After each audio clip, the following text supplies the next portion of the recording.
This is just a hideous, hideous situation. And sadly, it was inevitable that it would happen. We know that the Channel is not the greatest place to cross in a boat.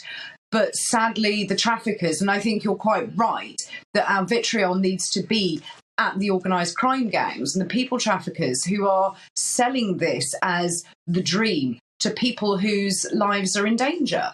And I don't understand why everybody is now blaming the British. Now, the British government have made mistakes. That is widely known.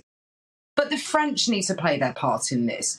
Everybody needs to look at what has happened with French police being photographed watching boats launch from their beaches and standing by doing nothing. That isn't right. But to go back to people traffickers, we need to be dealing with those organised crime gangs with much tougher sentences, and actually with the whole of Europe and the rest of the world getting involved to highlight who these people are, because until we do, this isn't going to stop.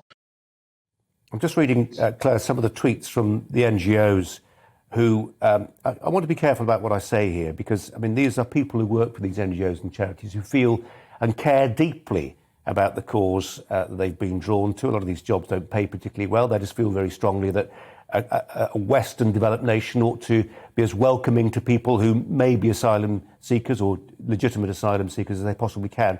I just wonder, however, whether there is a sense today in particular and tomorrow when we pick up our newspapers that at this most emotive of times there will be people who will weaponise what's happened for ideological advantage. I mean, I see the tweet from Care for Calais, for instance. On behalf of those who have died, we again urge the government to scrap its anti-refugee bill and introduce a fair, modern system now.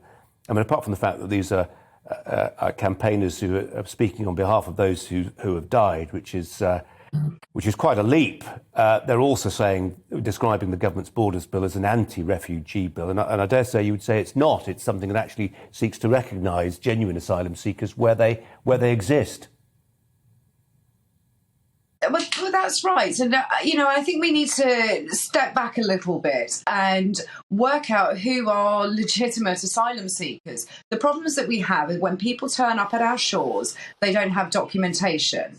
And since Brexit, we have lost the access to those tools that will allow us to identify people through fingerprints, through DNA, things like that. So we don't know who they are. We need to get back into those schemes so that we can understand who we've got that has turned up. Have they claimed asylum in a different country? And if so, then we need to return them. But until that is in place, we can't do it. Returns are also extremely difficult. Now that we are out of the European Union, we need to renegotiate deals with 27 member states individually. Now, I know nobody likes this answer, but that does have to happen. I know Priti Patel has worked hard on this, and the officials at the Home Office also have. But pressure now needs to be put on Macron to make these agreements happen, especially the ones with France. There has been a lot of pushback. I do appreciate they've got elections coming up next year, but now is not the time to play politics.